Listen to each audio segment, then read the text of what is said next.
هقول لكم شويه معلومات عن اللاعب، واللي يعرف اللاعب يقول لي في كومنت. بدأ مسيرته في الارجنتين وكان بيلعب في نادي ارجنتيني، دي بدايته. معاك 20 ثانيه يلا. اخد 5 دوري ايطالي. اخد 5 دوري ايطالي. بقربها لك اهي. اللي يعرف يقول لي في كومنت على طول ويقول لي جاب عند المعلومه بكام. وبصراحه بلاش كذب. بدأ مسيرته في الارجنتين واول فريق لعب الارجنتيني، واخد 5 دوري ايطالي. تالت معلومه، اللاعب ده عمره ما لعب في اسبانيا ولا انجلترا. اظن وصلت دي سهله فشخ يا جدعان، سهله قوي، ازاي ما جبتهاش لحد دلوقتي؟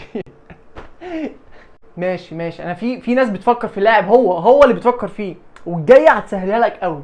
المعلومه الرابعه، اللاعب ده برشلونه والريال كانوا هيموتوا عليه، حرفيا كانوا هيموتوا.